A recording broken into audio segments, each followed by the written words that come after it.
Madrid Nation! Nandito tayo ngayon sa La Mesa Nursery and sa may DNR NCR. Dito lang yan sa Quezon City. So, ano ba yung activity natin ngayon? For today, merong in-sponsor niyan si BPI. So, ano ba yung theme nila? So, maintenance and protection activities. Last year, nagpunta rin kami dito, last November. And of course, ang parating message natin would be yung sustainability and kailangan nating i-support ang Mother Earth.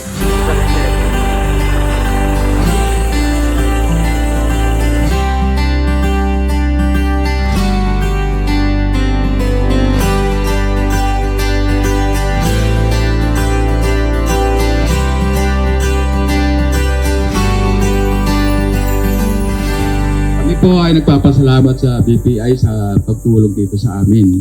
Ngayon, ang gagawin nating activity ay linisan natin ng mga puno na tinanim natin.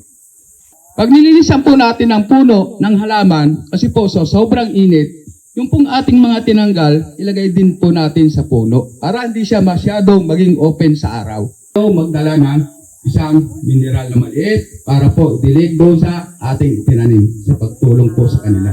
Para po kahit papaano ay sila makatingin ng tubig.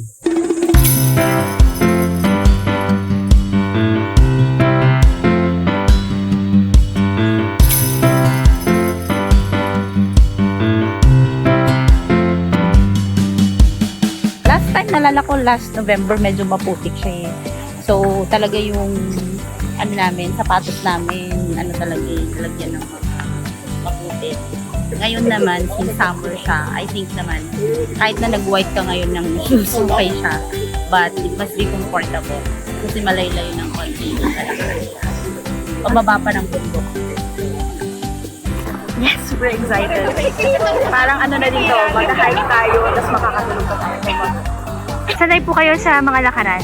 Yes, of course, takbuhan pa sanay. 21 kilometers, hindi pinakang longest run ko. So, easy lang to, 5 kilometers.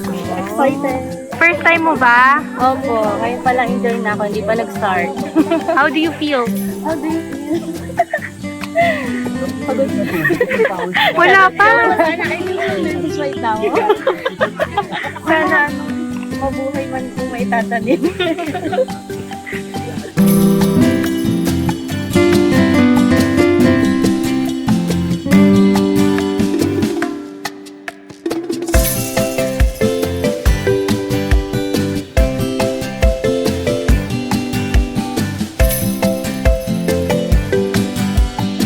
Yun, 5 kilometers nga yung nalakad namin and I think maka 30 minutes kami.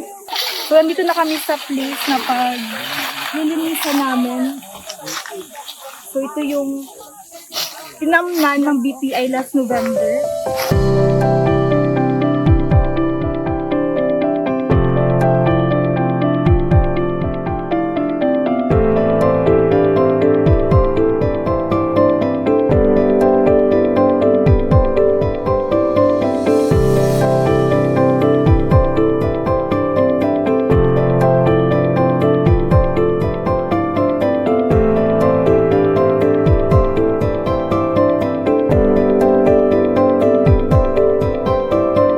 Nakakatuwa kasi kahit papaano nakatulong ako sa kalikasan para makapaglinis sa mga naitanim nila last year ng BPI team at kasama ang ating team din sa SG Madrid. So nakakatuwa lang at nakakagaan ng loob kasi ayun, nakatulong tayo sa kalikasan. As we can, dapat maging part tayo ng eco-friendly. Okay, so avoid plastic.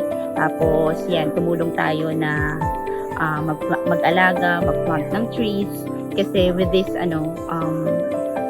at least man lang itong maganitong small things, it would, malaking impact siya sa ecosystem natin, sa sa Mother Earth natin. And we're very proud na isa tayo sa sumusuporta sa sustainability. Okay, thank you!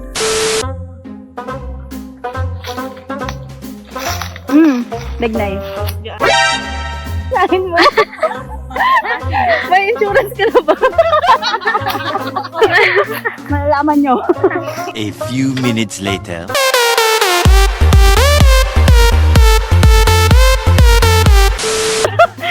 Buhay pa ako. lang.